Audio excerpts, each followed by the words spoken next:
खैरपुर का खबर शामिल क्यों पिया। डिस्ट्रिक्ट रिपोर्ट अयाज़ अहमद सोहू की रिपोर्ट मुताबिक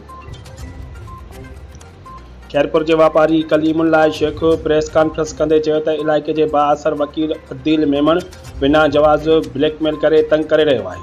हुन ॿुधायो त अदील मेमन मूंखां अटिकल 2 साल अॻु पंहिंजे घर जो ओन ठारायो हुयो, जंहिंजी महिनत मज़दूरी ऐं मटीरियल समेत 5000 रुपयनि जो बिल असांखे ॾिनो, पर 3 महीननि बैदि उहो साॻियो ओन ख़राब थियण ते हुन ब्लैकमेल करे साॻी रक़म में ॿीहर ठारायो, जेको सिलसिलो 3 भेरा वरजायो वियो आहे।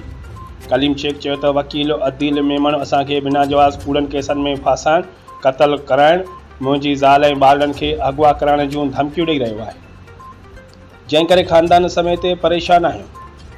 कलीमुल्लाह शेख चयो त वकील अदील मेमन जे ज़ियादतुनि ख़िलाफ़ डिस्ट्रिक्ट बार जे सदर सैद जाफ़र शाह ऐं ॿियनि खे शिकायतूं कयूं आहिनि, पर को बि अज़ालो न कयो वियो आहे।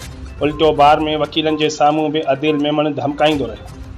कलीमुल्लाह शेख चयो त कुछ महीना अॻु खैरपुर जे सीनियर वकील शौकत अली मकोल एडवोकेट हाईकोर्ट जी सरपंचीअ में अदील मेमन सां फ़ैसिलो कयो हुयो, जेको फ़ैसिलो पिणु मुंहिंजे हक़ में ॾिनल आहे। जंहिं फ़ैसिले जी लिखत मौजूदु आहे, हुन चयो त अदील मेमन ख़िलाफ़ डिस्ट्रिक्ट सेशन जज समेत आला अख़्तियारनि खे दरख़्वास्तूं मोकिलियूं आहिनि, जिन मां इंसाफ़ लाइ पुरुमीद आहियां। कलीमुल्लाह शेख चयो त मूंखे या मुंहिंजे ख़ानदान खे को बि नुक़सानु पए थो त उनजो ज़िम्मेवारु वकील अदील मेमन हूंदो।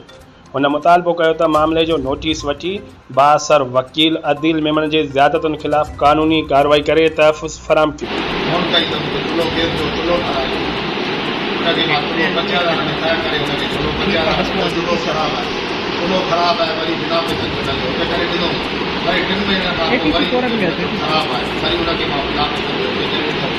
वरी 3 महीननि खां पोइ हुन मूंखे चयो चुल्हो ख़राबु आहे, कई शइ घर जी मनती आहे, असां शरीफ़ माना डेरी खाना वारा